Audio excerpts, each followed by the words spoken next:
There's this guy J.H. Bowen, who was a Missouri attorney, uh, who was allegedly a passenger with Oswald. And it gets very confusing here in terms of now we're going through the passenger lists. Oswald's conversations with other passengers, Albert Osborne, aka Bowen, so I guess that's not his real name, denies that Oswald sits beside him after admitting to the hoax, hose, hoas. He has played. Hoax. Yeah, I know, but they misspelled it. He has played as to his identity. He insists that the passenger beside him could not speak English. Okay. Describes white male, dark complected, Mexican or Puerto Rican, 29, 5'8", 150, 150 pounds, thin blonde hair, shabbily dressed. Says bus arrives in Mexico City. And then we're going through other passengers here. Okay, we're going to get to the Australian girls. Oswald tells, who are allegedly on the bus with him, right? Oswald tells two Australian girls, Miss Mumford and Miss Winston, that his home in Fort Worth and he is en route from Dallas. He recommends that they stay at the Hotel Cuba in Mexico City. He says that he has stayed there many times, but is not staying there on this trip. He says that he had an apartment in Moscow for 2 years. He never mentions politics, business, or destination, spelled wrong. He is wearing a charcoal gray sweater. He had a meal at every stop, which occurred every 2 or 3 hours. Oswald tells others he has been in Mexico City before, at the Hotel Cuba, Commission Exhibit 2532. I think I have that. The Australian girls describe the Englishman, Osborne, who I guess is Bowen, right? Am I getting this right? Yeah. With whom Oswald converses as 65, 70 years old, 5'8", fat, plump, bald, had lived in Mexico for 30 years. Miss Mumford identifies Oswald's picture made in October 63 and February 64 as the Englishman sitting by Oswald on the bus from Monterrey, to Mexico City. She quotes Osborne as referring to the, quote, young man sitting by me, indicating that they were not traveling together. Miss Winston describes Osborne as Englishman. All right, we already did that. The following passengers of the Red Arrow bus, blah, blah, blah, blah, blah.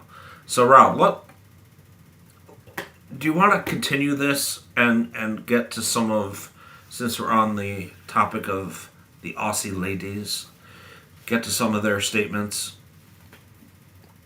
Sure. All right.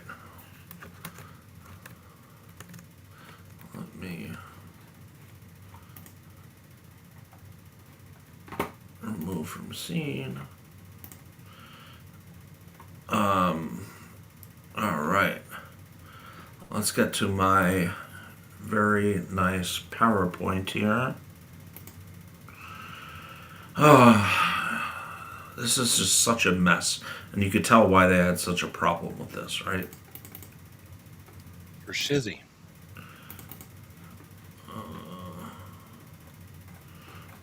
Hold on. Figuring out some layers here.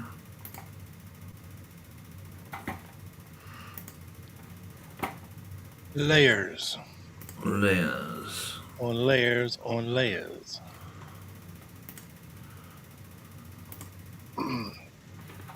While you're doing that, I just want to show everybody a quick picture Sure.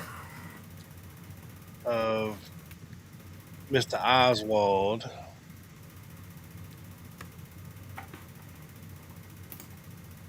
This is allegedly from his passport photo, or not his passport, but his visa for an application for the Cuban consulate. I guess Sylvia Duran tells him that they need a picture to put with his visa application to go to Cuba. Mm-hmm. And this is what he comes back with. He's very nicely dressed, tie. He's got a sweater vest on like Mr. Rogers. Hair all nice and combed. 5 o'clock shadow flowing. That is the staple mark going Right. off his chest there. And then I've got an interesting photo for you, Joe, of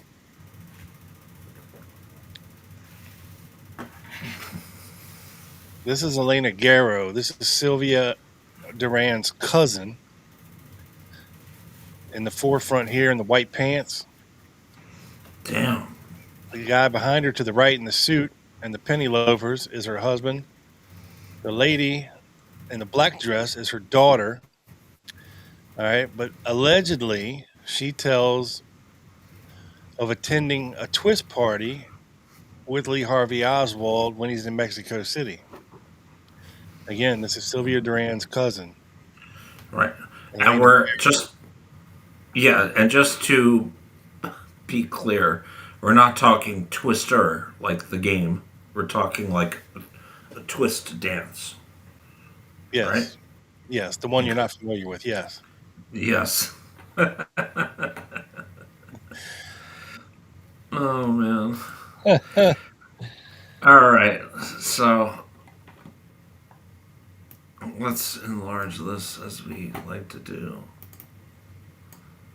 Oh no. Help me out here, Rob, as I search for.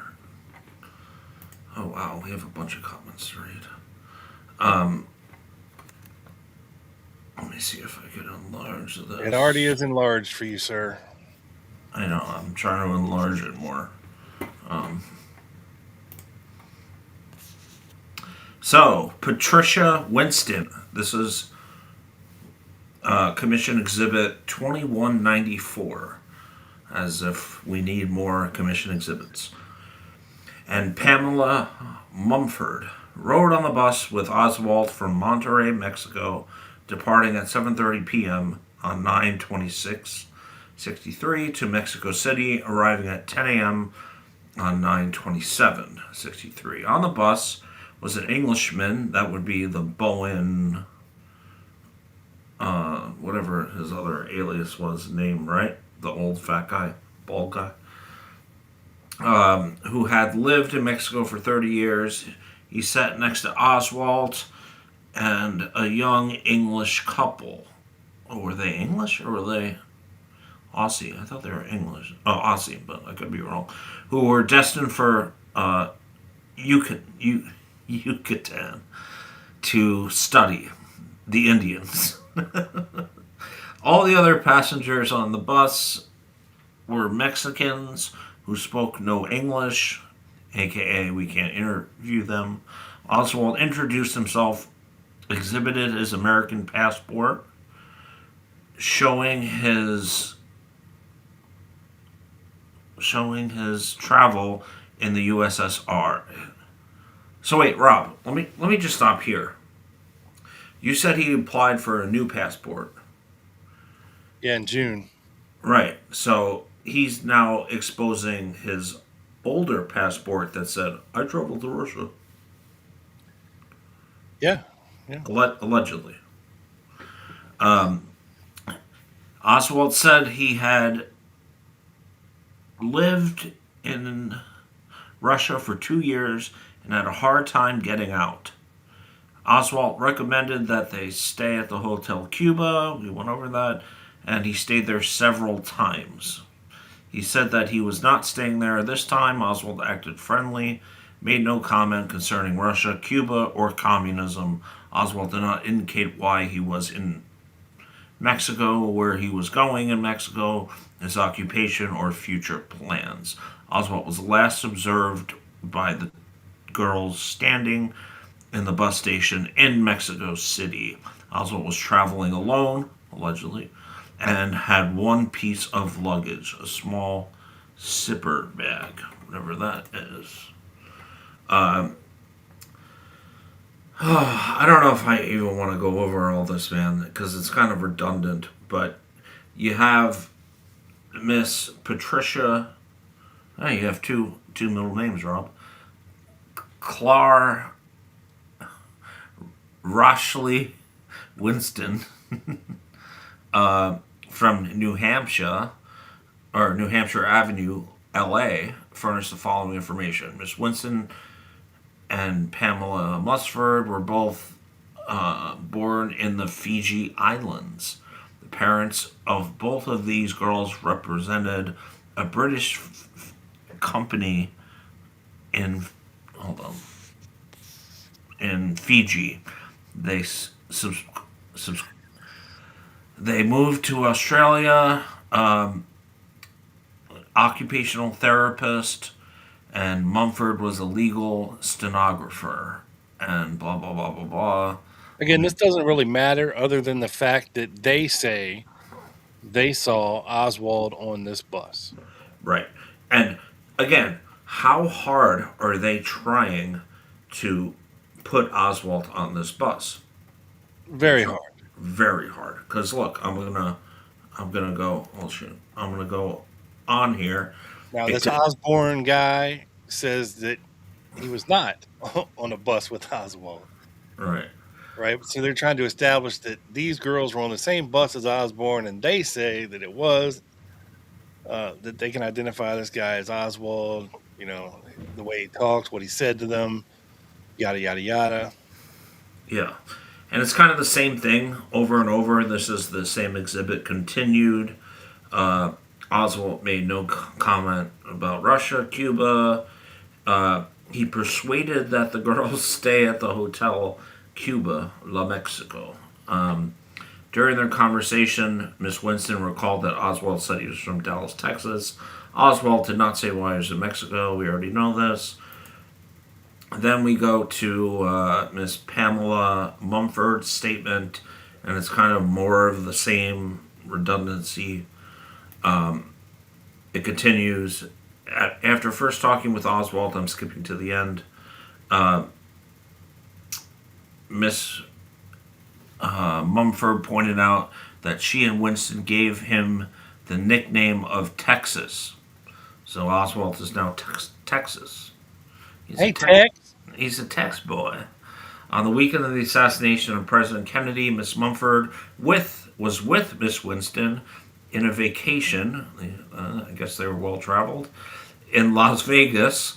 While there, they observed on television pictures of the person who was arrested for the assassination of the president. They also observed pictures of Oswald on television while he was being taken out of the jail, at which time he was killed by Jack Ruby. Miss Mumford said as soon as she and Winston observed these pictures, they said to both each other, "Oh, there's Texas." Miss Mumford advised that she immediately identified the television pictures of Oswald to be identical with the Lee Harvey Oswald who had been on the bus with her and Miss Winston from Monterrey, Mexico to Mexico City on September 26th and 27th. And I mean, this is like nauseum here.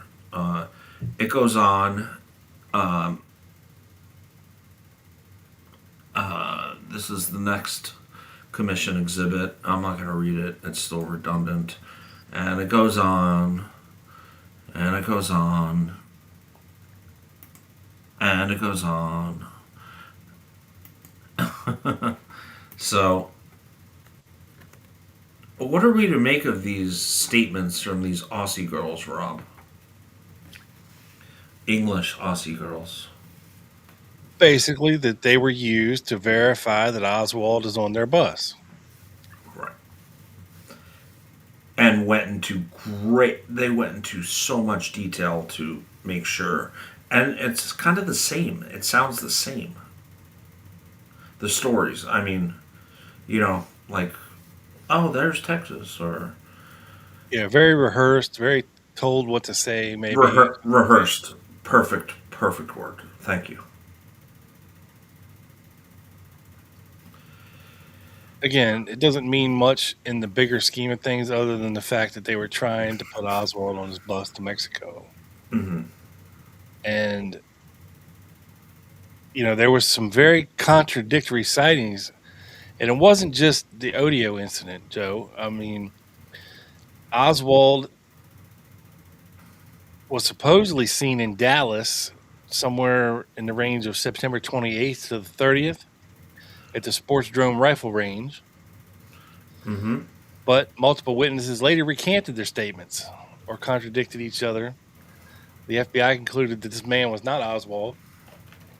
In Irving, Texas, in late September '63, Oswald is seen picking up curtain rods at a furniture store. Due to FBI interviews, the status of this was attributed to a mistaken identity. Store employees could not agree on the date or description of the man. Alice, Texas. Alice, not Dallas. Alice, like the waitress. Mm-hmm. September 28th, 29th, Oswald is seen at a gas station arguing about Cuba. Sources in FBI field report, witnesses gave inconsistent physical descriptions of Oswald. No travel evidence supports Oswald being in South Texas in a car. He's supposed to be on a bus, right? In Alice, Texas, right? Mm-hmm. Then he's allegedly seen in Houston, September 29th, at a drive-in restaurant. From FBI interviews, these are rejected. Witnesses later admitted uncertainty, allegedly. He was seen in Laredo, Texas, September 26th, 27th, crossing the border there, and not at Nuevo Laredo. This is early FBI speculation. Mexican immigration records cited in the CIA memo show Oswald entered Mexico at Nuevo Laredo and not Laredo. So this couldn't have been him, Joe, at Laredo, allegedly. Right. Dallas, Texas, October 2nd, Oswald seen at a downtown clothing store. Store owner later said the man, quote, might not have been Oswald, but it sure looked like him. So, we have all these contradictory Oswald sightings in Texas at the same time he's supposed to be on a bus to Mexico. This is why the Warren Commission went to such lengths to prove, allegedly, that he was on a bus to Mexico. Right. Now, why is this important?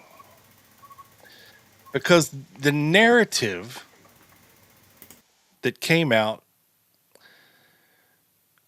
right after the assassination is that Oswald is painted as a pro-Castro communist.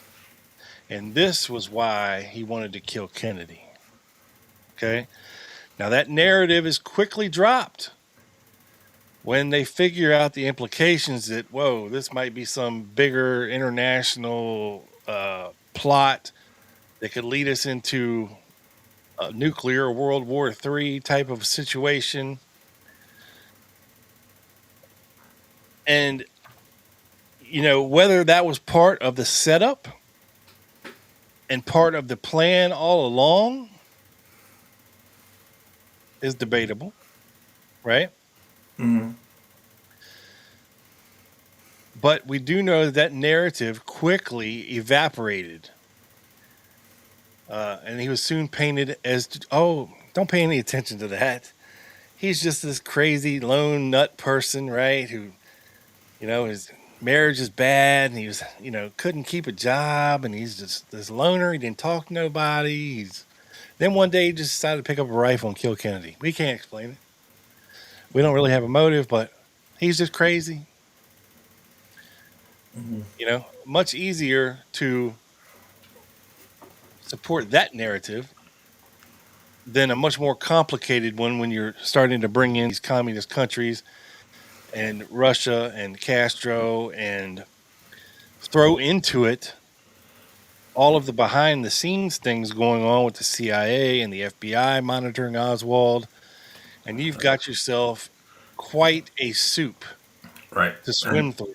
And you definitely do. And the Mexico City operations too, right? Oh yeah. Yeah. I mean, I don't. So I just saw an interesting comment. Nick from Detroit. Hey, Nick. The two Australian women were interviewed on a PBS Frontline program about LHO. It's on YouTube. Well, Rob, that might be have to be saved for members only on Wednesday. Yeah, I'll task you with finding it and clipping it. I will. I'm interested because we always talk about, you could read the documents, they read kind of the same, but when you hear someone talk, you could really kind of gauge their genuineness, if that's a word. Yeah. So that would be interesting. Plus, we don't want to get copyrights, right? But yeah, that's interesting, and we also, which we haven't gotten to, the Warren Commission testimony, because only one of the women, I believe, was interviewed for the Warren Commission, and that would have been The one that was living in LA. yeah, it's hold on, who is it? It's Miss Mumford. So, and we still have a lot of stuff to go on the timeline, right? I think I don't know how many pages, like we're like a Yeah, third. well, the next show, members only, next Wednesday, we're gonna get into more about what was actually going on at the Cuban consulate and the Russian consulate or embassy, whatever you want to call them. With Sylvia Duran and Yeah. the attempts by Oswald to do certain things. Mm-hmm. We'll check in with the Russian guys at the embassy and see what they had to say about Oswald, and see if we can paint a better picture of what he was actually doing in Mexico. Because there's lots of stories about Oswald in Mexico, going to bullfights, going to twist parties, banging Sylvia Duran, Mm-hmm. pulling a gun out and crying in front of these Russian guys, and supposedly meeting up with people being paid large sums of money. The Yeah. Gilberto Alvarez or Lopez, Alvarado or something. One of yeah, them. Gilberto Alvarado story. Yeah. It was seemingly 86 quite quickly. Yep. Yep. By Win Scott, right? Yeah, there, and what was going on in the Mexico City station. Like I said, when you take what Oswald was doing in Mexico City, and then you add in the intelligence aspects of it, it just makes it even more murky. Yes. There's things going on behind the scenes with Escabio Azque or whatever his name is there at the Mm-hmm. Cuban consulate. He would later um, be called back to Cuba. Um, Yeah.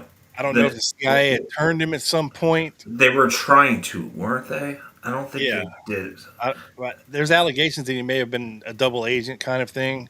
Right. And of course, the things that Sylvia Duran says about Oswald just don't make sense.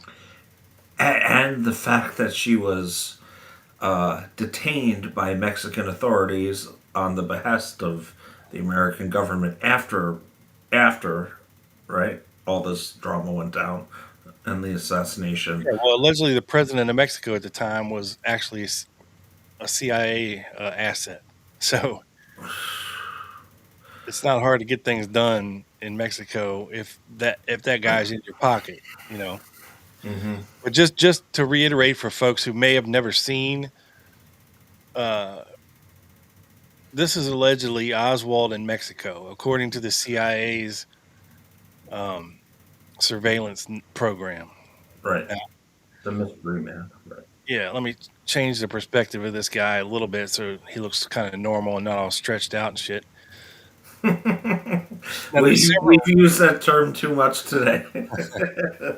there's several angles and different pictures of this guy. Obviously not Oswald, right? I mean, obviously not Oswald. Obviously.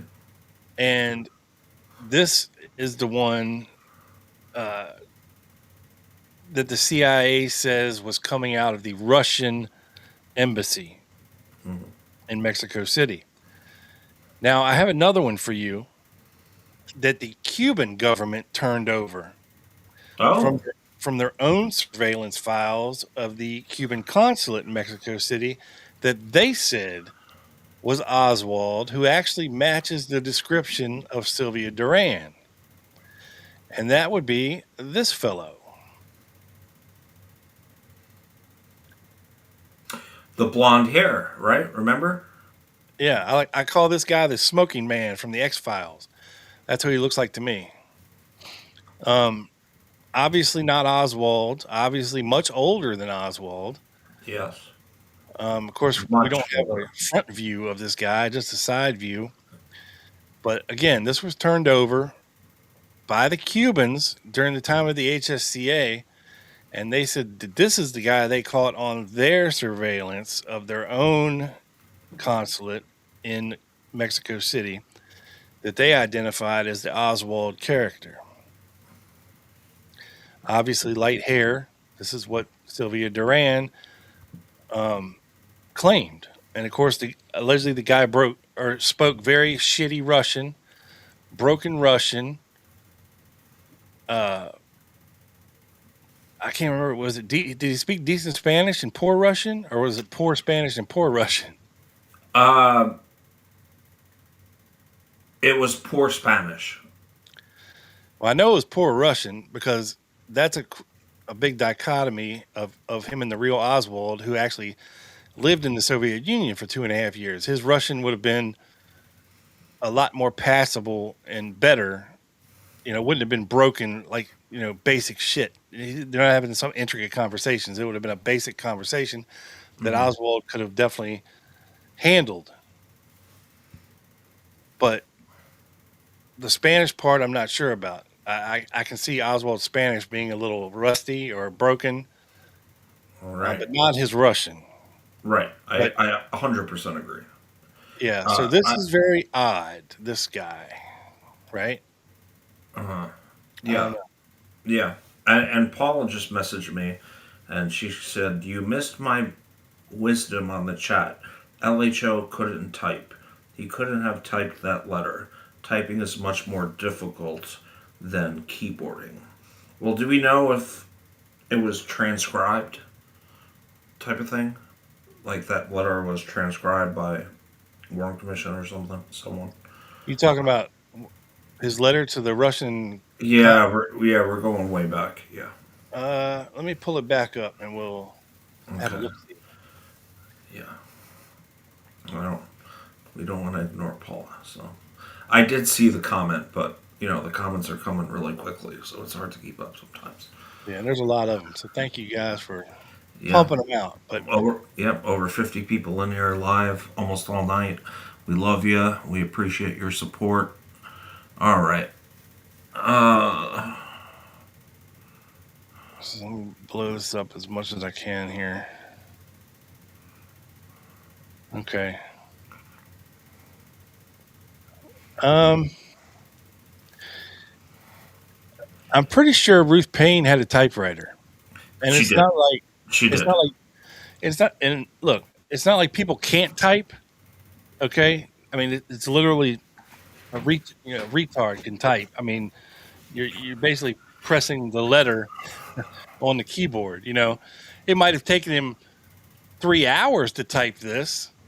You know what I'm saying? But Right. anybody can type, right? It's not rocket science. Anybody can type. Well, I'm just looking to see if there's any typos here, and it's a little hard, but it seems like there's a couple. Look at the last of the activities in Texas. In Texas, the FBI will again take an asterisk interest in me. I appeal, or I engaged. I mean, there's obvious typos here. I mean, look at the very top. Look how he spells Marina's middle name, Nicolavania. He spells it Nichilayeva.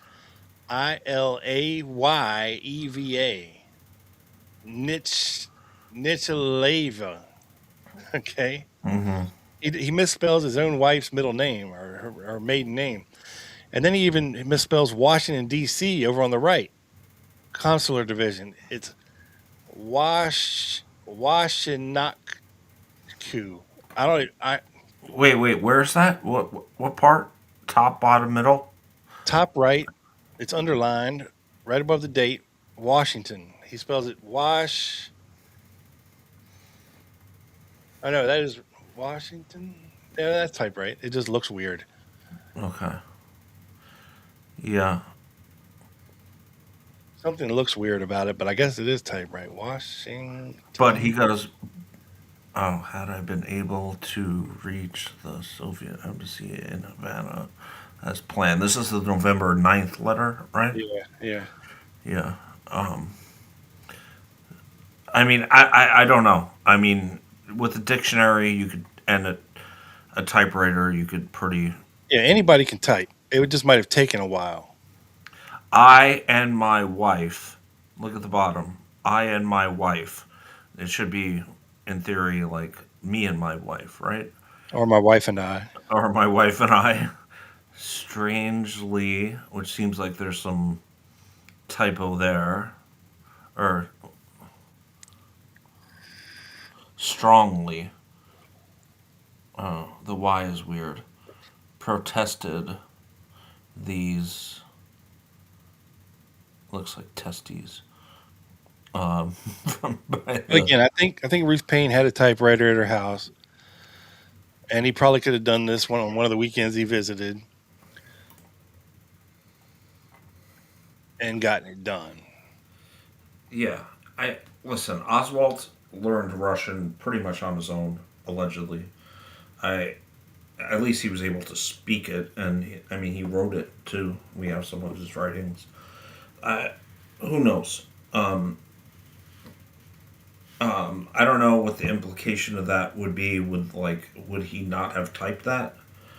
Um, I don't know. And the truth shall make you free. Oswald, in my non-professional opinion, had dysgraphia, as does possibly Joe Borelli. Yeah,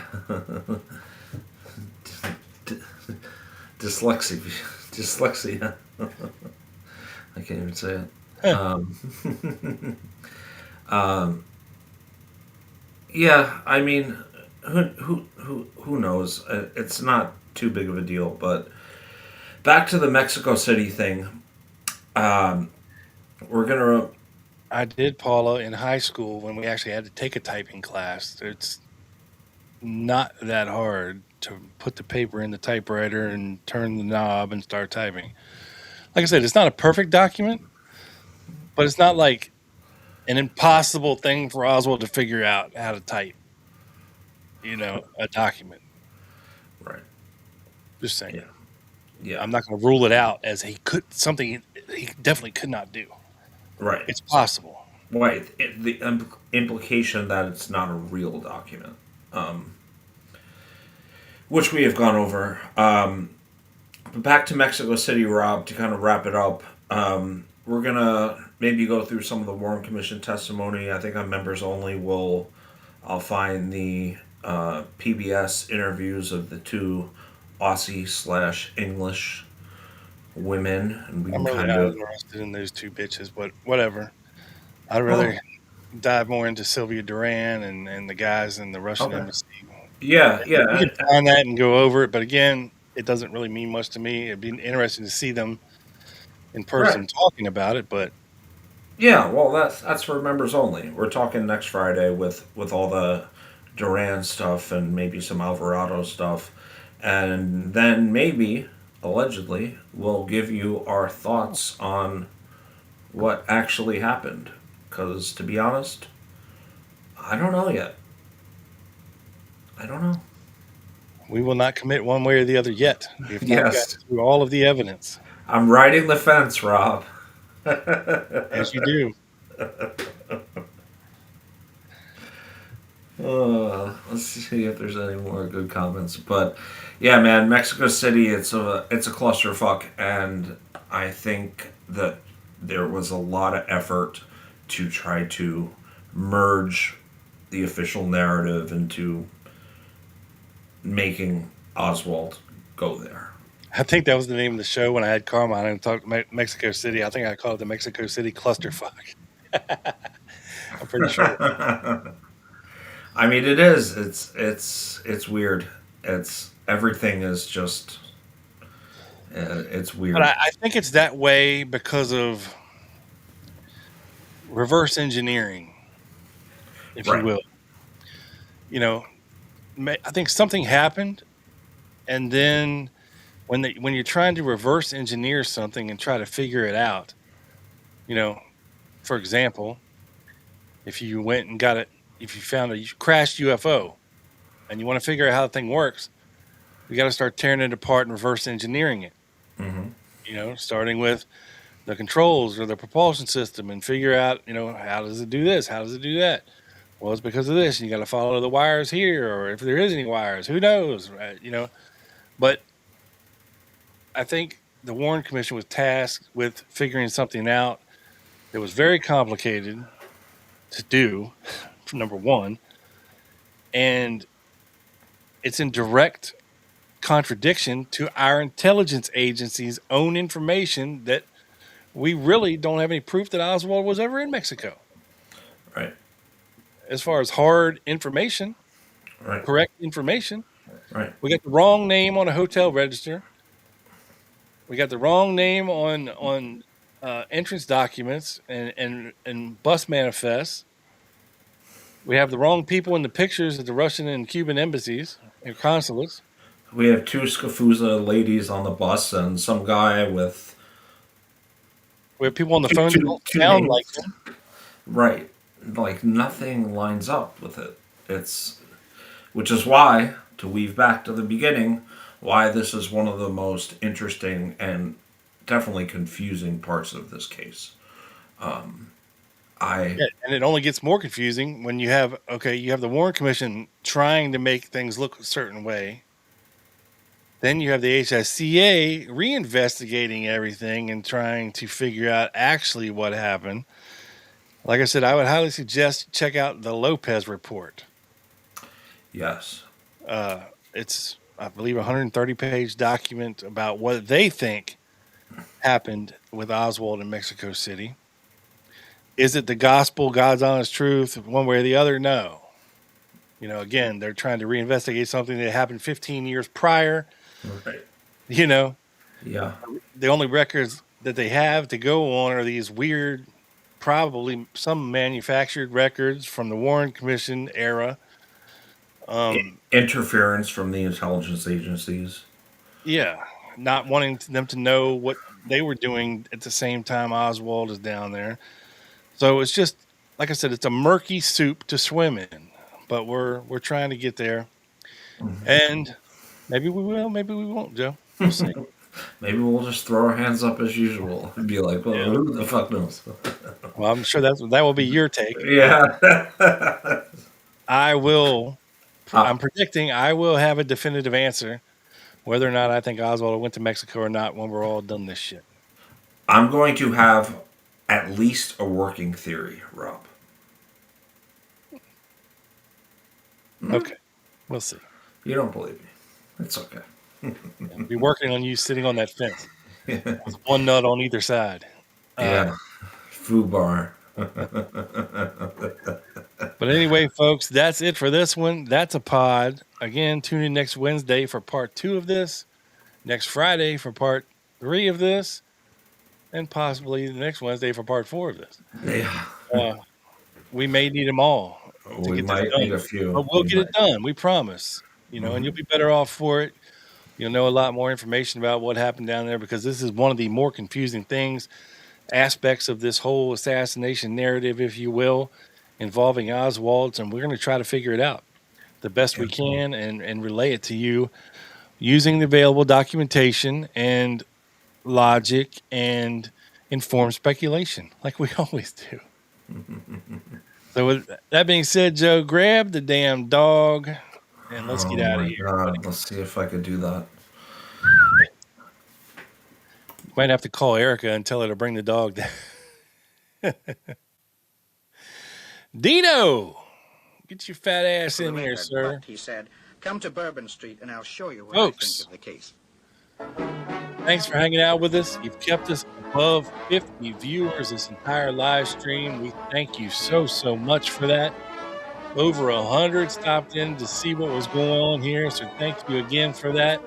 On your way out the door, Smash the like button, or else Ruby gets no treats from Joe. He might not even take her out to go to the bathroom after this is over if you don't hit the like button. And make sure you hit the like button. The quotation is Jim Garrison's. She was upstairs. She was hiding. See? Strange case. Good night. Upstairs with her mommy. Yeah.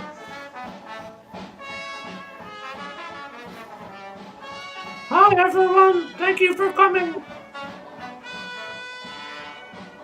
Thank you, folks. We love you. We'll see you soon. Be on members only. See you at the book review. And you may be with some random research ramblings from Rob this weekend. Be on the lookout for that. And we'll see you soon. For Joseph Scafuzarelli and Big Bad Bob, that's it for us. Peace.